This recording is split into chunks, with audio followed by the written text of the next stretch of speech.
Hey everybody, how are you guys doing? This is Rob of Rule of Two Review. Welcome back to the channel. And as we all know, the year 2021 is almost over. We've had the last big game release, which of course is Halo Infinite, that I am right now playing on my brand spanking new Xbox Series X and having an absolutely spectacular time. And we've also concluded the last big event for the year, which of course is the Game Awards, which just happened this past week, and we know everyone has tons of opinions on all sides of the fence about how they feel about it, and you've heard me discuss it on quite a few videos. And so now, with only 3 weeks left to go in the year, this is the exciting time where we all start to really be able to shift our focus into next year, 2022. What can we expect from all our favorite video game companies, from our favorite consoles or hardware or PC, our favorite franchise? And of course, as you guys know, I like to cover mostly Nintendo. And so what could we expect from Nintendo in 2022?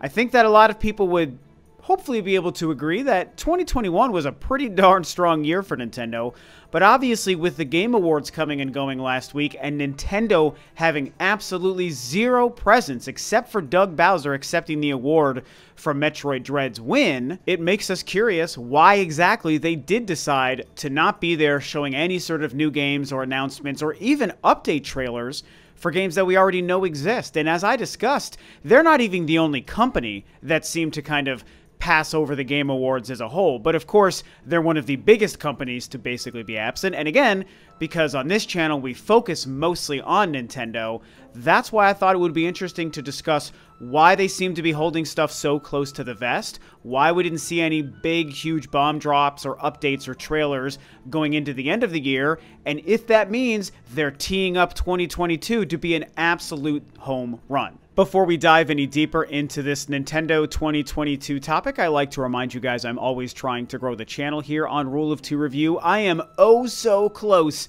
to hitting 18,000 subscribers before the end of this year, which is 1,000 more than my goal was going into the year, because I initially hoped to hit 17K this year, and I actually passed that about 2 or 3 months ago. So now I'm trying to cross that 18K milestone before the end of the year.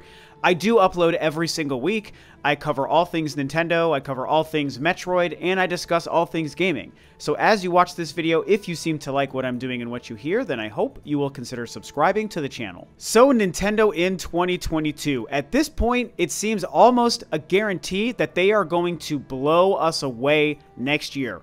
Barring a couple of unfortunate or unforeseen delays or titles that might slip into 2023, they've currently listed out a handful of very, very high-profile titles that they are telling us will release in 2022, which also does not even include the biggest game we know they're making that has no date, Metroid Prime 4. Now, I might get into Metroid and Metroid Prime 4 a little bit later in this conversation, but I mostly want to focus on why I think next year is going to be so great and what the Game Awards really told me about it, which if you watched my kind of, wrap-up video about the Game Awards where I mostly focused on Metroid Dread and then Nintendo's absence, I kind of laid out very quickly what my theory about that was, and I want to expand on it a little bit more here in this video.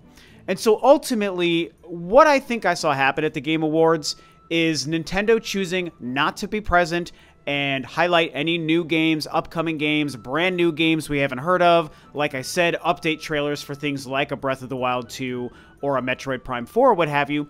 I think the main reason I should say, we didn't see Nintendo attend the show with those announcements, hopefully is because they already know that 2022 is going to be such a huge year, and they potentially have a huge Nintendo Direct planned early in the year, that they felt it wasn't really valuable enough for them to bring anything to that show and show it to people. Now, there are some negatives to that, and I think that Nintendo may have also missed a huge opportunity to get some kind of big news or game or trailer in front of the eyes of more than just hardcore Nintendo fans. That is the benefit of showing stuff off at the Game Awards or even at E3, when multiple people from multiple fandoms might be watching your stuff just because it happens to be in front of them.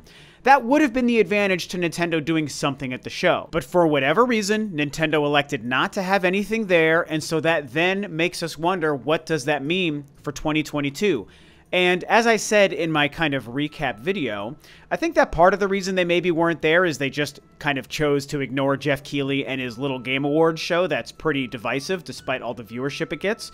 And I also think there's a great chance that early on in the year, I mean, we might finally get back to a January Direct that's significant and impactful, and maybe Nintendo knew that in 6 weeks' time, in the middle of January, that they're going to dump this huge, you know, I don't know, 40-minute Nintendo Direct, and they're going to be giving us so much exciting news for the rest of the year that they didn't need to waste their time at the Game Awards. Now, obviously, it's worth noting the big titles we know Nintendo is currently telling us will release in 2022, there's a ton of them.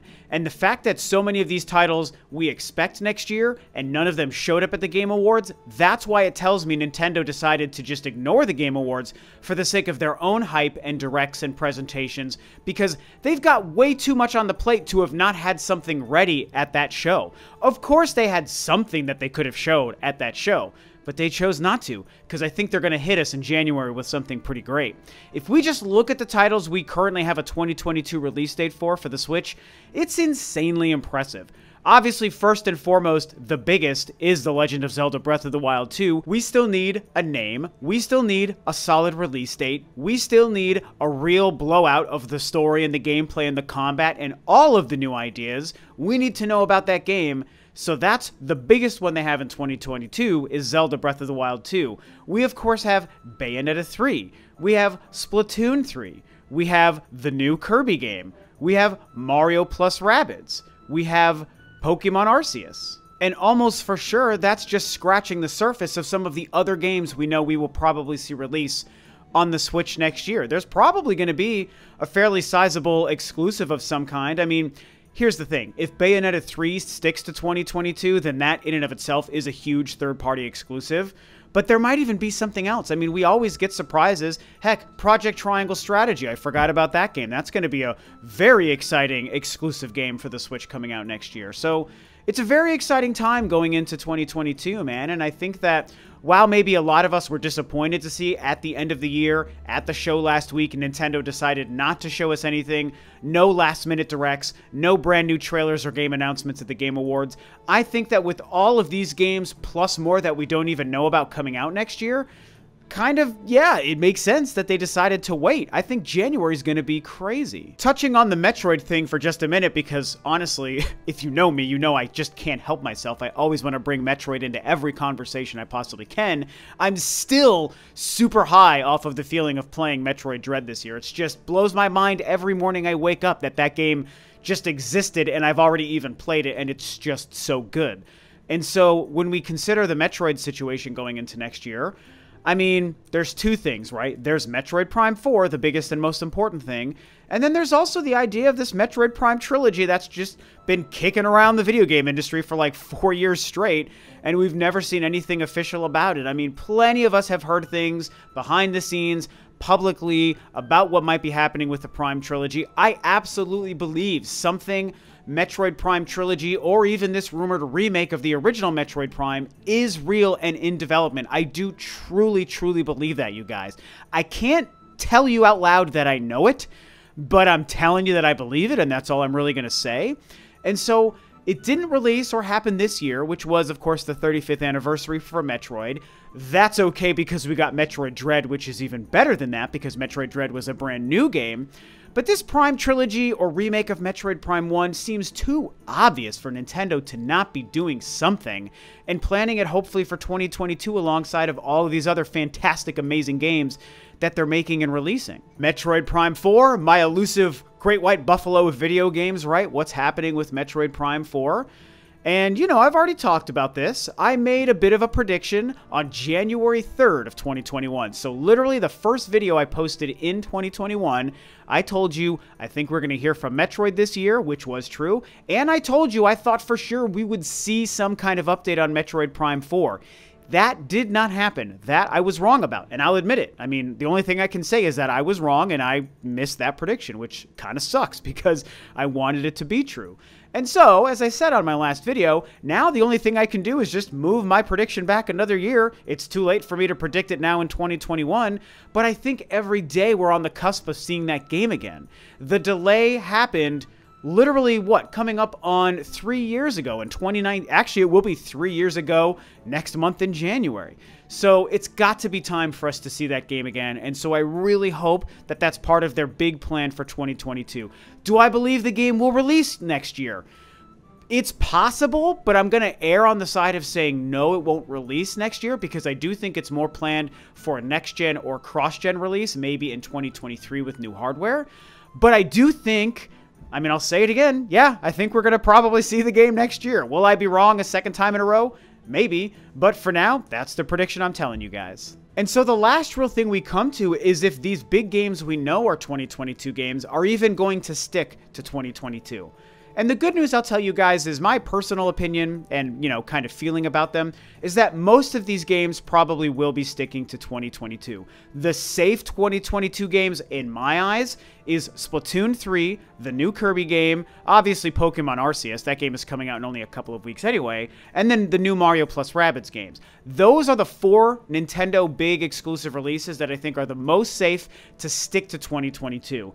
However, the maybe not as good news is the fact that, to me, both Breath of the Wild 2 and Bayonetta 3 very likely might be on the, chopping block, so to speak, as far as 2022 goes, and there's a chance those games may take longer and may slip to 2023. That happens with big games nowadays. We all know that Bayonetta 3 took forever to see. It was like 4 years between release and showing anything about that game.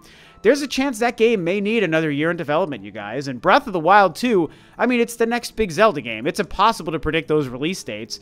All they told us was 2022, which means to me, it's just as likely the game slips until 2023. So, like I said, Splatoon, Kirby, Pokemon, and Mario plus Rabbids almost for sure coming out next year.